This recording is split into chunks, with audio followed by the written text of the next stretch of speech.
Thank you for having me. So, it's a daunting task to try to talk about success and what it means to be successful, and then try to give a recipe for that. I suspect that's you're going to get as many answers as there are lives on the planet of how that works. And so, my journey, if I could just spend maybe 5 minutes giving you some background about really how I got here, not just physically, but metaphorically as well. I was born and raised in Mumbai, formerly Bombay, and I was born in '66. I'm 54 now. And at the age of 21, after kind of being fairly uninspired and not knowing where I wanted to go in this big megapolis really, of millions and millions and millions of people, being not even a drop in the bucket, I didn't know where I was going with life. And so I wasn't unhappy in any way. That's always a misconception about immigrants, frankly, in other countries, not just the United States, that somehow something is bad and that's why you're leaving. Nothing was really bad per se. Life was very good for me. And I just was bored personally, on a personal level. I was bored, I was uninspired, I needed a shot in the arm that was very different from what my surroundings were able to provide me. And I think that speaks a little bit to maybe this notion of success. We sometimes need a shot in the arm of some kind. And if that hits us the right way, we can kind of track a path that perhaps could be defined as being successful. So for me, it was just being a student and not knowing where I was going with this life, and just wanting a change in life. So anyway, I had no prospects, frankly. Even though by all measures I was an educated person and I had a bachelor's degree in mathematics. But like many students think in this country, what are you going to do with that? Teach? That's it? Well, that's not such a bad thing, because my mom was a teacher, and so I didn't think of teaching as a bad profession at all. Obviously, I don't think that at all, because that's what I also do. But anyway, I got here in the year 1987 and joined the graduate program at Virginia Tech in Blacksburg, Virginia. Spent a year there. And then I have to tell you, I came without an assistantship, which means I came fully funded, which means I came with enough funding for 3 months. So that's the reality. And the immigration services didn't quite know that backstory, but that's one way immigrants come in other countries, is you have to demonstrate financial stability, and you scratch as you can as a family. My family scratched. We're a lower middle class family, so they put in a whole bunch of money in the bank and showed proof that we were financially stable, even though we were by no means financially stable to support my life in the United States at all. I got that stamp on the passport, and I showed up on the shores of the United States, and with money that my mom borrowed from her life savings to support me for 3 months. So 3 months, of course, came and went very quickly, and I was still faced with no way of kind of supporting myself. It's amazing. So it speaks to the economics of countries like the United States. Out of nowhere, out of magic, showed up a credit card, a pre-approved credit card from Citibank, to an immigrant having been in this country for less than 3 months with no economic and financial history. So I of course jumped all over that, because I thought of that as being free money. It was $500 credit limit. I used almost all of it to pay fees for the next quarter at Virginia Tech. And with no income, I didn't have a job. So the reason partly because students are not allowed, foreign students are not really allowed to have too many jobs. You can kind of have 1 or 2 options. So anyway, I was lucky. I got a job in the library on campus, and I was making 10 cents more than minimum wage, shelving books on the top shelf for administration, and putting just enough money away to make a minimum payment for my credit card for the next 8 months. And so you can see some of you financial folks are seeing where this is going. I was learning mathematics, but anyway, my personal debt was rising as fast as I was learning mathematics. So anyway, long story short, I'll kind of speed it up a little bit. I went to George Mason because I couldn't afford to be at Virginia Tech anymore. I got a financial assistance in the form of tuition waiver. So that kept me going. And then the University of Florida somehow saw something in me in the year 1989. And I've got my UF mug here with my coffee, just because I owe a lot to my life there, my 6 years in Gainesville. I got some money, a teaching stipend, and then of course my tuition was waived. And so I was able to pay for myself. The debt, of course, was rising. And then I finished my graduate education in '95, got a 1-year temporary position at Valdosta State just up the road. across the border. That kept me in the country for a little bit longer because that was on the edge of having to make the decision of can you stay or must you leave? Of course, it was quickly coming up on you must leave. So I was probably 2 weeks away from being an illegal immigrant in this country before Bethune-Cookman College came through for me and offered me a 1-year position. So that kept my life in this country going for another year, you know, and so I packed up and drove down to Daytona Beach and started my life in Daytona Beach, teaching basically remedial mathematics. And I did that for a year, all the while trying to use my connections that I had made at Valdosta State. I got another job. They offered me a tenure track position. I was back in Valdosta for 3 years in a stable position by all measures. I got bored because here I was from Mumbai to Valdosta. I mean, culturally, I was kind of, you know, struggling a little bit to kind of assimilate and feel like I was belonging in the subculture and the society. So anyway, I came to DeLand Stetson in the year 2000. In the year 2004, after getting tenure at Stetson, so by all measures, speaking to the term success, by all measures, by now I was successful because I was a tenured college professor. Yes, I was, and I was in a place of, I would say, some kind of leisure, because I could have certainly cruised along, and many of my colleagues cruise along for sure. I could have tried to ride up that academic ladder if that was something I wanted to do. But something within me, you know, was not happy, and I just found myself in a professional midlife crisis. That's the only way I can describe that. It was not a personal midlife crisis, but a professional midlife crisis. And I saw an infomercial one afternoon on television that promoted culinary school in Orlando. And I said, oh, wait a minute. What do you mean? Maybe I like to cook. I've been cooking for myself since I got to this country with my bag of spices that my mom gave me. And why not join culinary school? Because that would be different. If anything, it would take my mind away from academics. It's something I've done my entire life. So it was a way for me to just take my mind away from things. So here I was with a $45,000 credit card debt on multiple credit cards, joining a culinary program, a for-profit culinary program, which cost $45,000 a year. The only way I could get in was to get an unsecured loan, because I could not qualify for government loans. And I got myself a 13% unsecured loan to pay tuition for $45,000 a year. And I did it. I said I had to do it. The money will kind of figure itself out. I thought to myself, here I had a terminal degree in mathematics. I had a tenured position at a university. I'll pay it off eventually. I'm not going to starve. I'm going to be able to make a little bit more than my minimum payments. Maybe in 30 years, I'll pay my debt off, is what I thought to myself. And so anyway, I joined culinary school, did really well, enjoyed the crap out of it. Thought to myself, you know, this doesn't just need to be a technical education. I can make a profession out of it. Started off as a private chef in DeLand, worked at Jean-Louis Innings, you know, did my midweek dinners for them. That was wildly successful, globally inspired meals. And 2 years later, where the opportunity came up to buy Le Jardin for way more than it was worth, to be honest with you. But I saw the opportunity and I borrowed money again from my retirement, from Bank of America. My debt just kept going up. I was faced with almost a 6-figure debt, mostly at a very high interest. And I've just taken on the worst business you can take on, which is a restaurant business in the worst worst financial crisis in generations in the year in the year 2008. So the lesson here is simply that, you know, I've lived in the moment most of my life, and with the confidence that things will get better. I don't know where that confidence comes from, but I have a feeling it has something to do with the way my parents brought me up. That if you stick to your guns and you kind of ground down and you're aware of your surroundings, there's always a chance. And to some degree, it speaks to the opportunities in a country like the United States.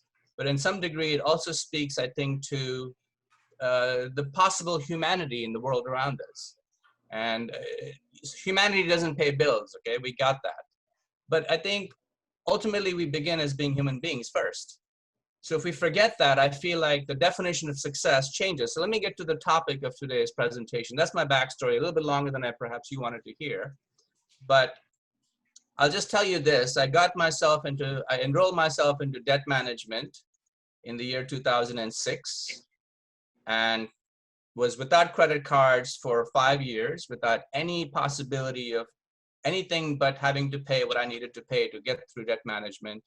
And after 5 years of living that life, I finally crawled my way out of debt, paid every cent back, didn't file for any bankruptcy, didn't take a pass, paid every cent back and much more with all the interest that had incurred. And I found myself out of debt with the restaurant's help, believe it or not. So ironically, the restaurant that was supposed to be this debt sucker allowed me to get out of debt because I put my head down and thought to myself, there is no, I cannot succeed. The fear of failure was the overwhelming state of my life. Every single day I was petrified and completely fearful of failing at getting the best produce, failing at getting another customer into the restaurant, failing to make the dish taste better, failing to get my grading done on time at the university, failing to get that lamb in the oven in time so that it'll be ready for dinner service, always being afraid of failing. And so, you know, those of you who may have seen some of my social media posts back in the day, I would post everything, more so than I do today. Some of you think I post too much today.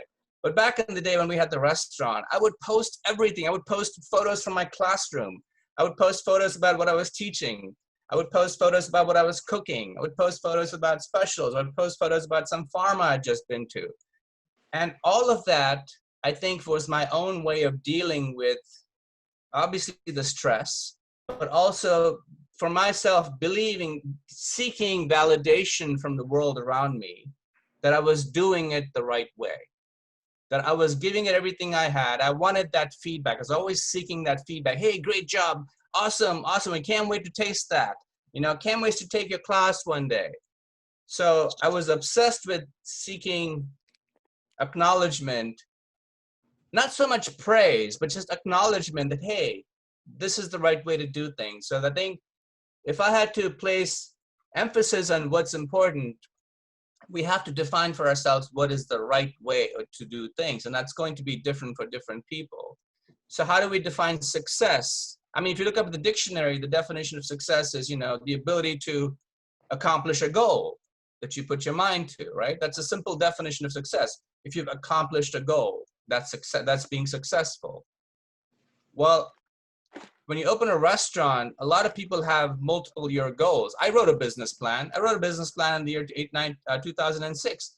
I showed it to all the luminaries in DeLand. I showed it to the bigwigs in DeLand, and every one of them poo-pooed it.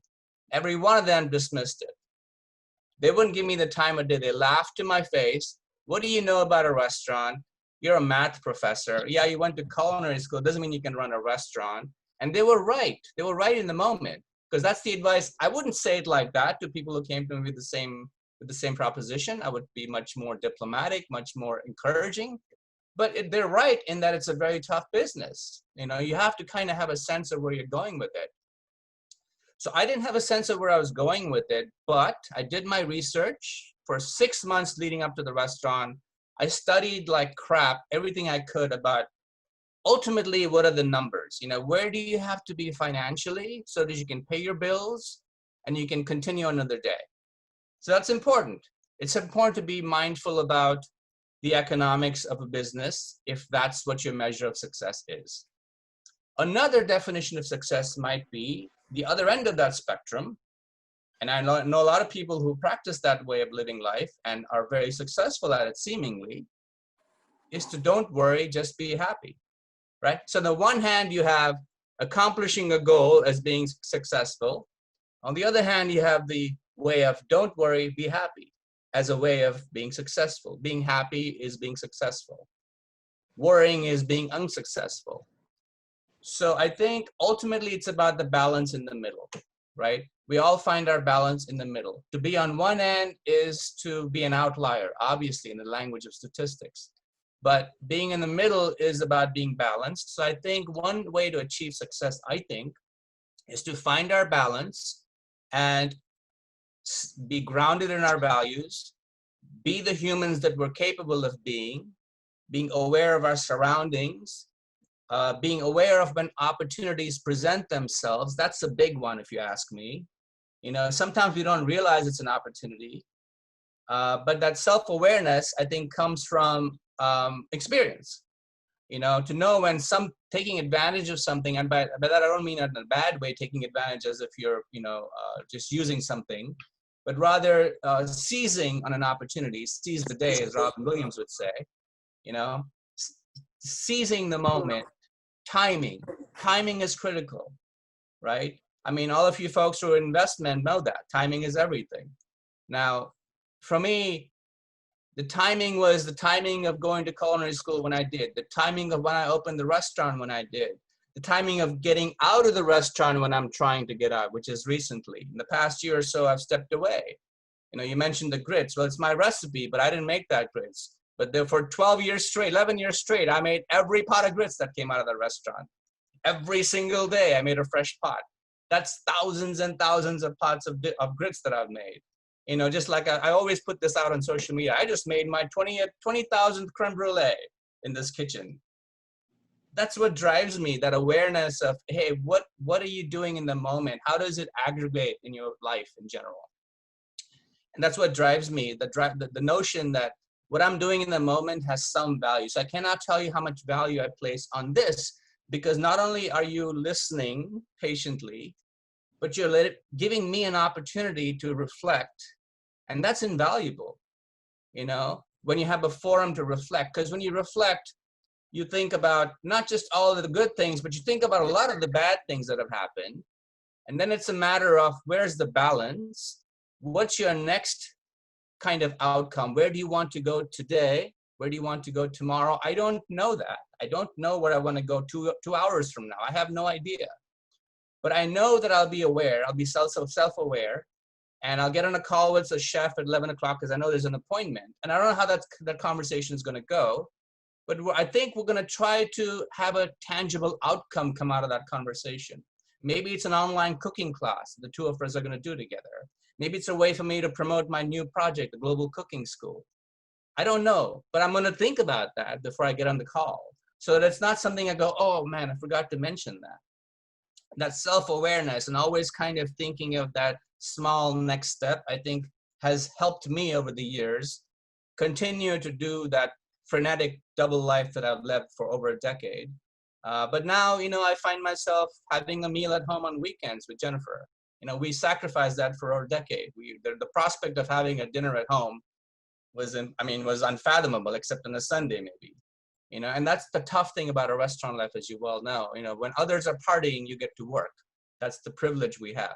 When everybody else is partying, you get to work. Because if it's not that way, then you're not being successful, actually. So if the others are not partying and you're not working, then you're not being successful. So that's the irony in that, right? And that takes its toll on people. It really takes its toll on young people. I've seen a lot of cooks come and go from the restaurant because they weren't able to sacrifice that way. And maybe we don't need to ask them to sacrifice that way because it's different for different people. It's not for everybody. The investment world is not for everybody.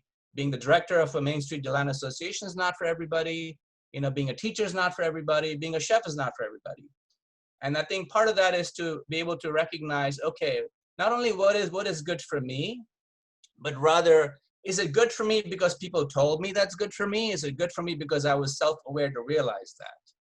And those little moments, literary moments in time, speak to all of us in different ways. And for me, when I went to culinary school, a spark went off for me like no other.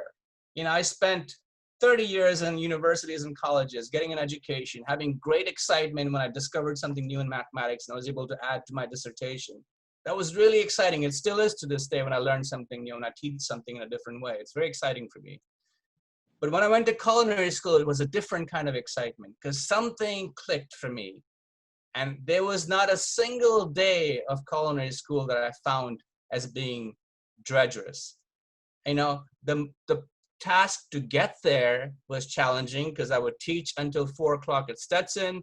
I would literally change clothes in Altamont Springs because I lived in Altamont Springs, so I could be halfway between John Young Parkway and DeLand. I would drive to DeLand in the morning, teach all my classes, put on my chef coat in the car, essentially, drive all the way back on I-4 in the dead of work traffic at 6 o'clock in the evening to try to make culinary school at 6:30. And, you know, a measure of success for me is not that I went to culinary school. A measure of success for me was that I was never even a second late culinary school.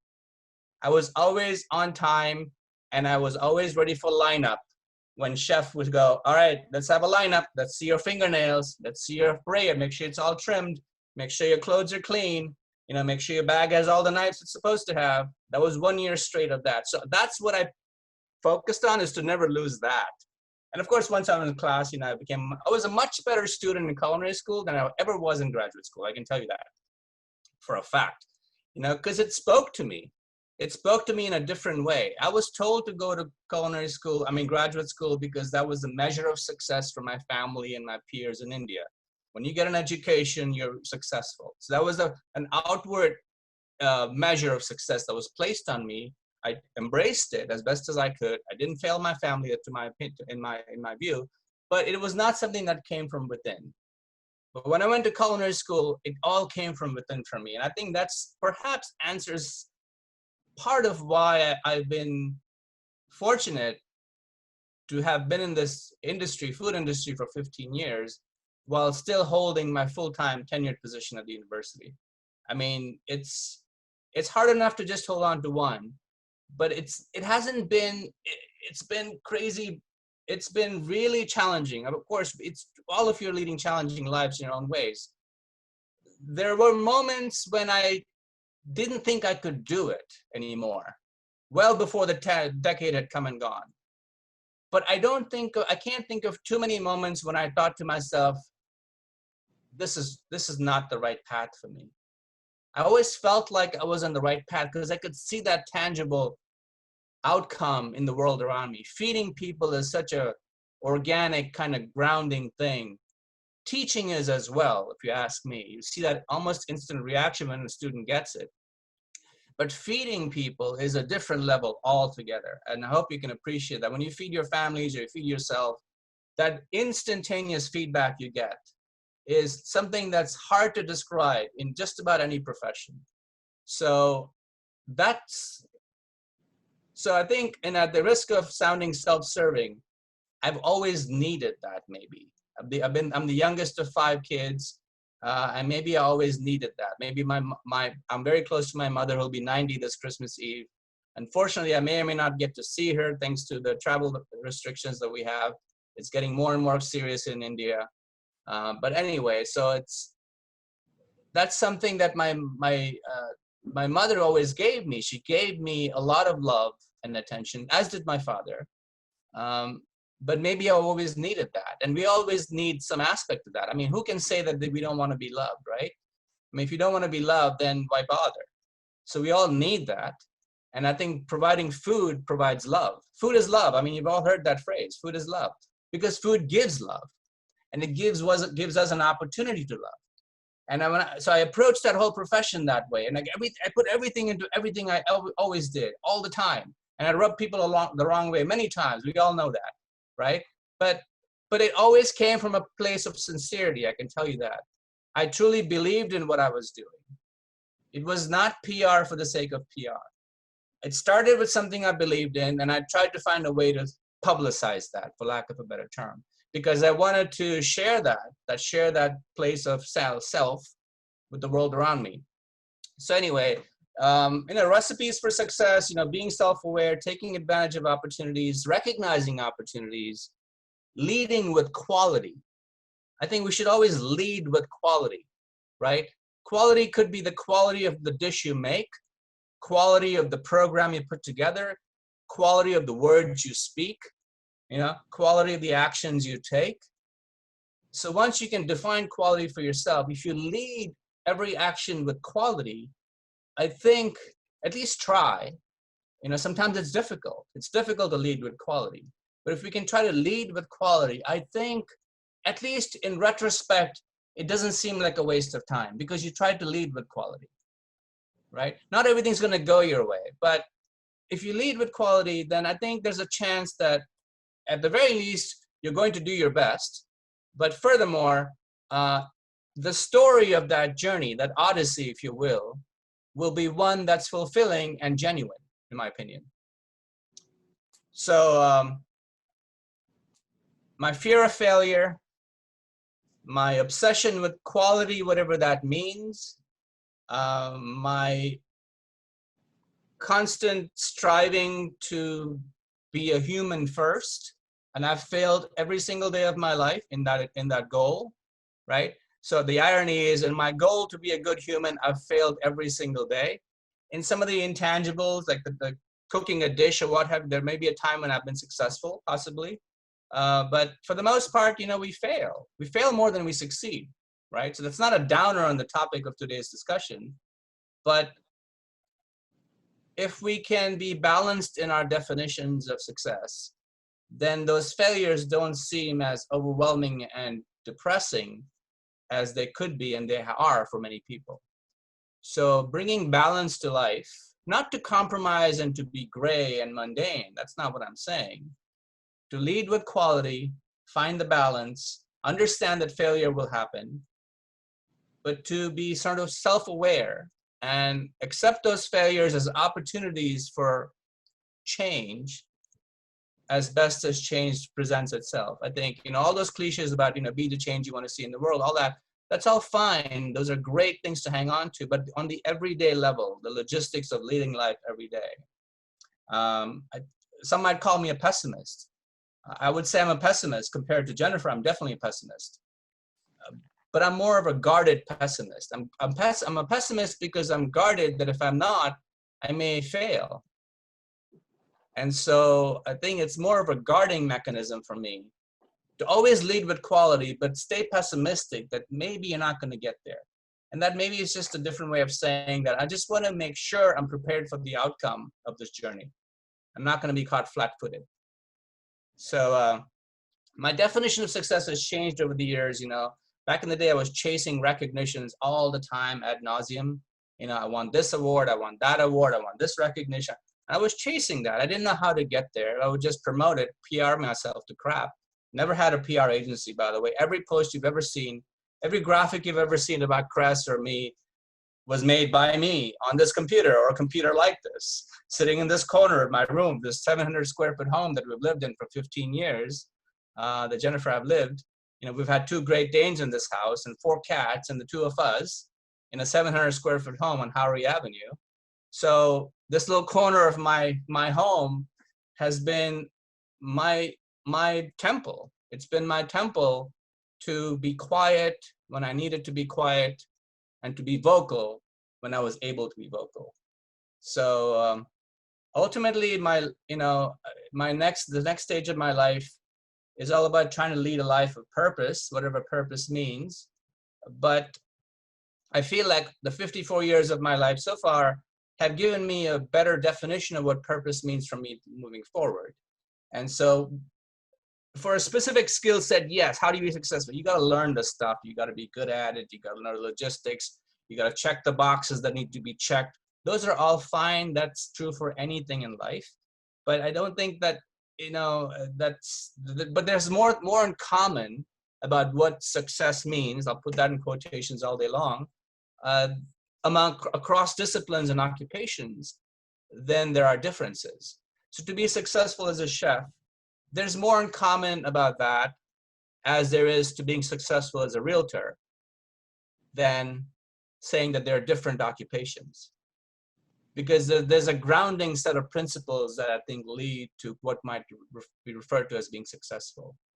And so I think if we can just kind of find that set of grounding principles for ourselves, there's a good chance if you won't be successful, you'll be happy. And in my book, that's about the same thing. That's my 2 cents. I hope that had some value.